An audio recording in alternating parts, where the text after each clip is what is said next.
கல்யாணம் ஃபிக்ஸ் ஆயிடுச்சா? தமிழ் மேட்ரிமோனிக்கு தேங்க்ஸ் சொல்லணும். 26 வருஷத்துக்கு முன்னாடி இதே தமிழ் மேட்ரிமோனி மூலமா தான் இவ அம்மாக்கும் கல்யாணம் பண்ணேன். கல்யாணம்னாலே தமிழ் மேட்ரிமோனி தான். இந்த சட்டமன்ற தொகுதியிலுடைய மக்கள் ஆர்பி உதயகுமாருக்கு என்ன மாதிரியான கோரிக்கைகளை முன்வைக்கின்றனர், வாக்குறுதியின் போது இவர் என்னதெல்லாம் முன் வச்சிருந்தாரு, என்ன செஞ்சிருக்கிறாரு, என்ன செய்யலங்கிறத இந்த தொகுதி மக்களிடமே கேட்டு தெரிஞ்சுக்கலாம். ஆனா எம்எல்ஏவோட செயல்பாடு அப்படின்னா இருக்கு. செயல்பாடு இந்த தடவை கொஞ்சம் சுமார் தான். இல்லை, எல்லாமே எல்லா வசதியும் நல்லா தான் செஞ்சு கொடுத்துருக்காங்க. இப்போ வீட்டுக்கெல்லாம் பார்த்தீங்கன்னா கொலா போட்டு கொடுத்துருக்காங்க, நல்லா இருக்கு. இப்போ பாலம் கட்டுறது ரொம்ப வசதியாக இருக்கு, நல்லா இருக்கு. கொரோனா காலத்தில் ஏடின்கேன்னு சொல்லக்கூடாது, இந்த தொகுதி எம்எல்ஏவா இருந்தவர் அருமையா பண்ணாரு, எந்த ஒரு குறையுமே கிடையாது. நான் அப்ப அந்த டைம் நான் மதுரையில இருந்தேன் சார்.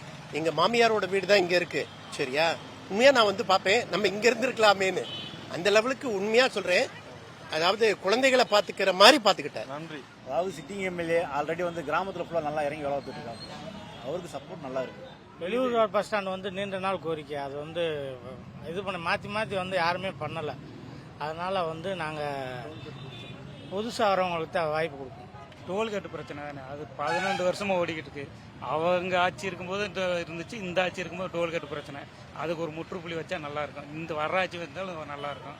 அப்புறம் இந்த ஏரியா பாருங்க, நகராட்சி எல்லாமே இருக்கும், ஒரு டாய்லெட் வசதியே கிடையாது. இதுதான் இதே ஸ்டாலின் ஆட்சி வந்தால் டோல்கேட்டை அகற்ற முடியுதே சொன்னார். இது வரைக்கும் செய்யலை. ஆட்சி முடிய போகுது. இவர் உதயகுமார் சொன்னாரா? அவரும் சொன்னார், செய்யலை. இது ஆளுங்கட்சி எதிர்கட்சி யாராக இருந்தாலும் மக்களுக்கு யாருமே நல்லது செய்யணுன்ற எண்ணத்துல யாரும் வர்றது கிடையாது. விலைவாசி கட்டுக்கடங்காம 10 வருஷத்துக்கு முன்னாடி இருந்த காட்டில் இப்ப வசந்தா இருக்குது. தனி நபர் வருமானமும் வசந்து இருக்கு, இல்லன்னு சொல்ல. அதுக்கு தகுந்த மாதிரி செலவினங்களும் ஜாஸ்தியா இருக்குது. என்ன வசதி தேவைப்படுதுங்க? பஸ் ஸ்டாப் தான் தேவைப்படுது. எங்க பஸ் சரியா வர மாட்டேங்குது. ஃப்ரீ பஸ்ங்கிறாங்க. ஃப்ரீ பஸ் எங்க வருது?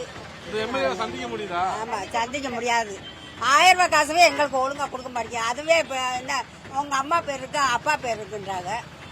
அதுக்கு பிள்ளைக்கு ஒரு பொம்பளை பிள்ளை முடியாத பிள்ளைக்கு கூட கொடுக்க மாட்டேங்கிறாங்க. எத்தனை வட்டம் எழுதி போட்டு ஒன்னும் வரல, ஒன்னும் கிடையாது. கல்யாணம் ஃபிக்ஸ் ஆயிடுச்சா? தமிழ் மேட்ரிமோனிக்கு தேங்க்ஸ் சொல்லணும். 26 வருஷத்துக்கு முன்னாடி இதே தமிழ் மேட்ரிமோனி மூலமா தான் இவ அம்மாக்கும் கல்யாணம் பண்ணேன். கல்யாணம்னாலே தமிழ் மேட்ரிமோனி தான்.